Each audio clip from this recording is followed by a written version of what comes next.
So Matt, what is your role within Shanklin Theatre? My role is social media and e-marketing, and also box office manager. Dealing with Facebook promotions, sending out monthly e-shots to customers, and on the box office side, supervising the staff, organising rotas because we open 5-6 days a week, training, running show shifts, dealing with ticket agencies. There's a lot involved. Yeah. So, when did you join the theatre? I joined as a volunteer in October 2017, just after I got married here on the island. And then October 2019, I was offered the position of box office manager. About 6 months before lockdown. Then I had a short break. But yes, I've been here just over 5 years in some role or another. Yeah.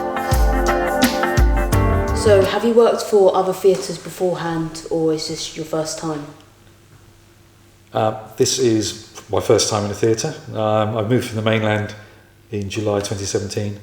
I've been at the British Library for 16 years as a reading room manager.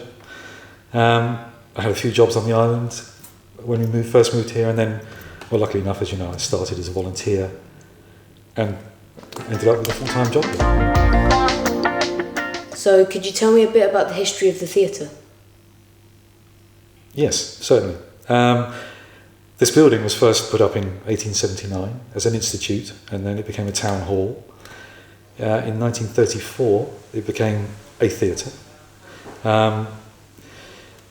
In the Second World War, it was used as a command and control centre, and we have the map room downstairs, which is evidence of that.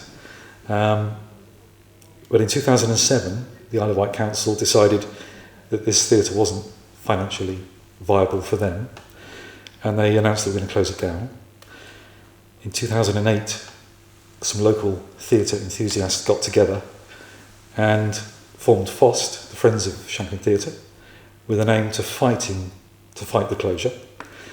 Eventually, of course, they were able to take it over, and they listed it as a protected building, so it cannot be flattened or changed. It will be a theatre forever.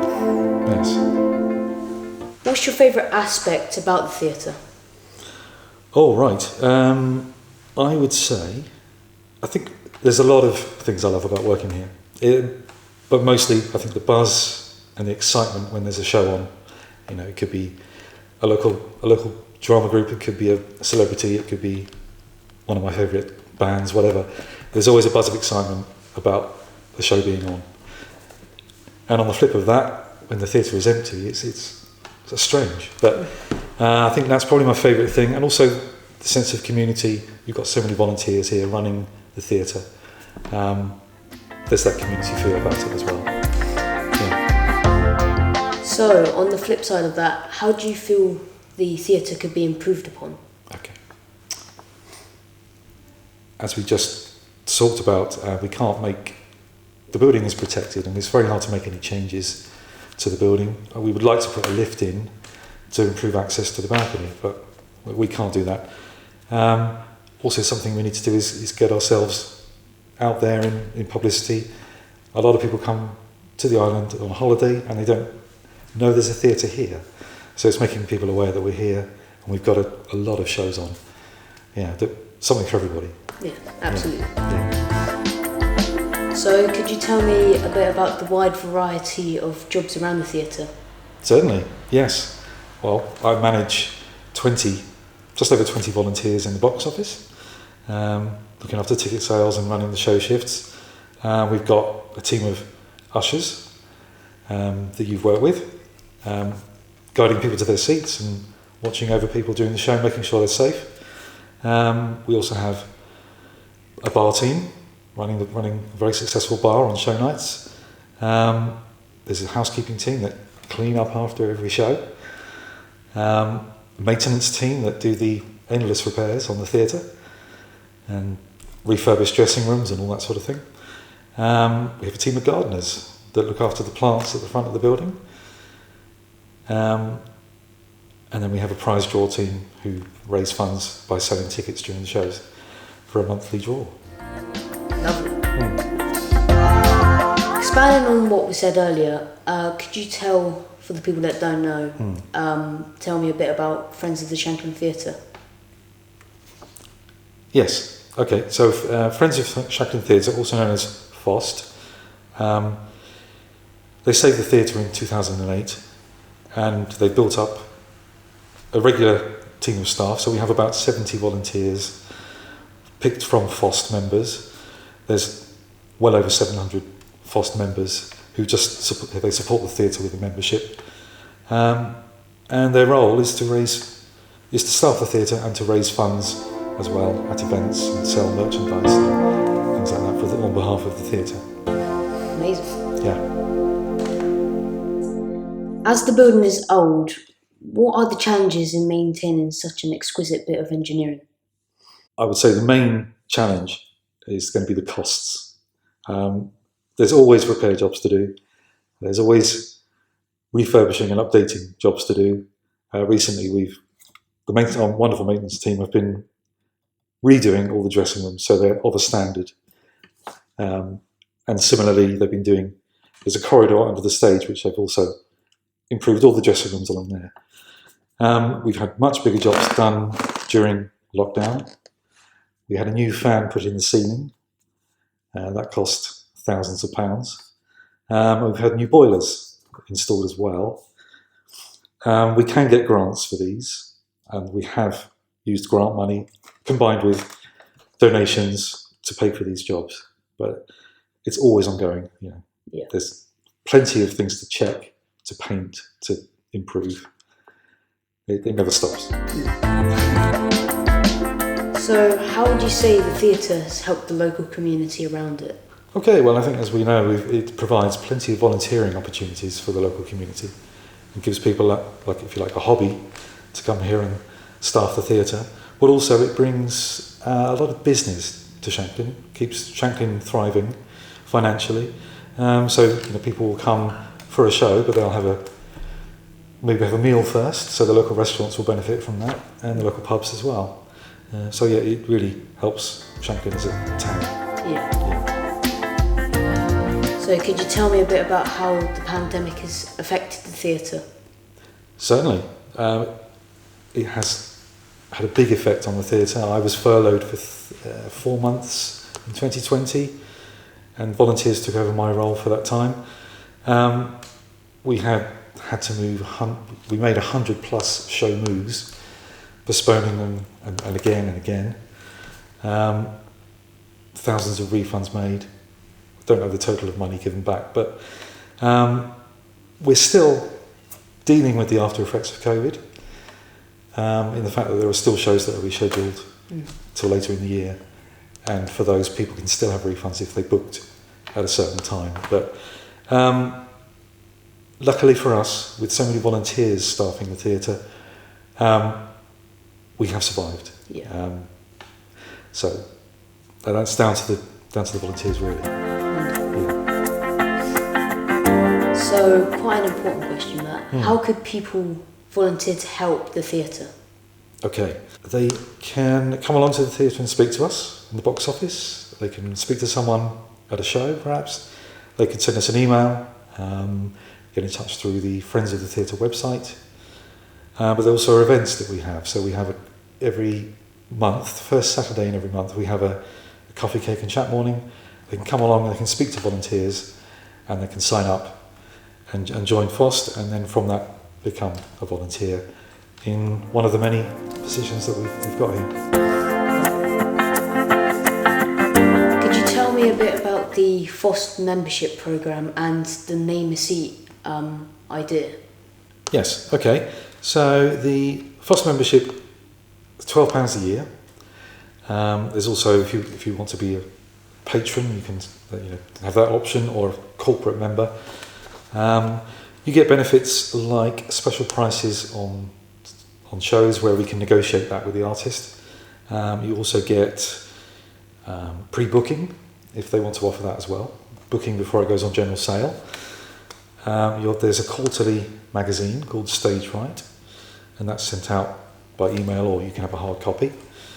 And there's also occasional events. So this summer in June, we've got our annual garden party for FOST members. So a chance to socialise, chat with other FOST members. So there's plenty of benefits. The Name a Seat programme, so you can sponsor a seat, and about half of our seats in the theatre are sponsored at the moment. You can choose the wording on a plaque, and that's stuck on the underneath of the seat, and that costs £100 for 10 years. And it's a great way for people to dedicate a seat to their loved one, but also it helps us with funding. Certainly check that out. So, what other methods do you use to raise funds for the theatre? Okay, so volunteers will get together and discuss fundraising ideas.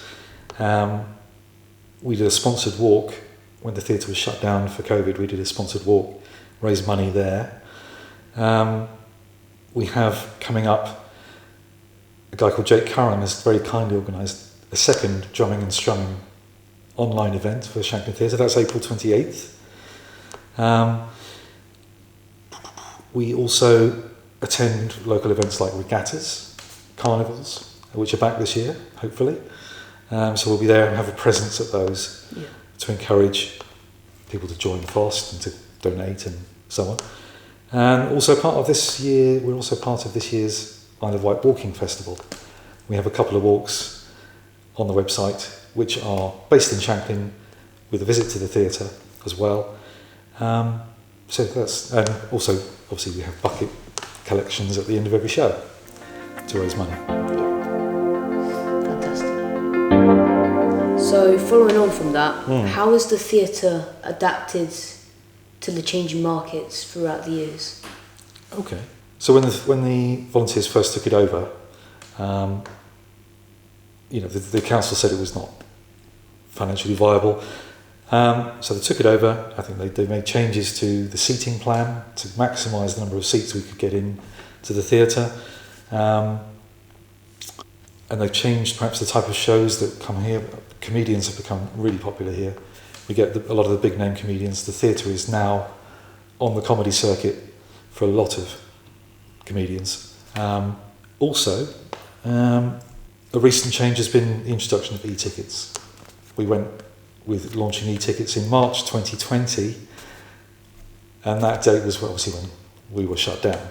So we didn't get a chance really to launch our e-tickets properly, but in a way it's helped us because now it's running smoothly, and we had nothing to worry about really. That's how we have adapted over the years. Amazing. Changing seating plans, maximising the sales, bringing in e-tickets. Where do you see yourself in the theatre within the next 5 to 10 years? Well, it's hard to believe that I've been here in one form or another for 5 years already. I hope to still be working here. I see no reason why not. I mean, the theatre's going from strength to strength. The box office is getting busier. Hopefully we will have seen the back of COVID by then, and we can get back to running a normal theatre. That's what I hope. So, what were the biggest shows that you've been a part of, that you've put on within the theatre? Okay, well since I've been here, we had the original 10cc band. That was a huge sellout show. But bigger from my point of view in the box office, we had Jimmy Carr and Sarah Millican both came. They did back-to-back shows. So I've got to make sure I've done my job right in selling tickets correctly. The agencies as well, Ticketmaster, making sure there's no clash of tickets and everything's running smoothly. So they were the biggest acts in my time, Jimmy Carr and Sarah Millican, purely for ticket sales and the buzz of excitement around those shows. Yeah. Lovely. So, are there any shows you'd like to highlight that are coming up for the viewers? Well, how long have you got? We've already said that comics are really popular here. We've got Henning Wehn, a very funny German comedian. We've got Ed Gamble in November. He's never been here before, so that's exciting. We've got Jason Manford in September. He's doing 2 shows one on 2 days. For us, Beyond the West End is a big show throughout the summer. Starts in May, runs till October, once a week. And then we've got lots of fantastic music as well, music tributes like Genesis and Guitar Heroes. Brilliant shows, I've seen both. Lots of good stuff coming up. So, a bit of fun for the last question. Is it true that a ghost lurks within the walls?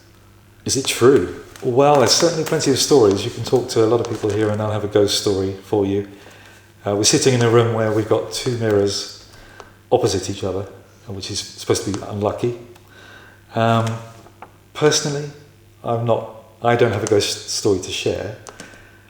But when I first started, I had a tour with the theatre manager, and he was telling me that things can happen nighttime, daytime, doesn't matter. So we finish our tour, we come back towards a door that's wedged, and we put the torch away, and the door moved about a foot. And I went home and told my wife this, and she said, "Oh, you just trod on a floorboard," and the door was released. So some things can be explained, but other people have walked along the corridor under the stage, and they can't open a dressing room door, and then later it's swung open. Again, could be structural.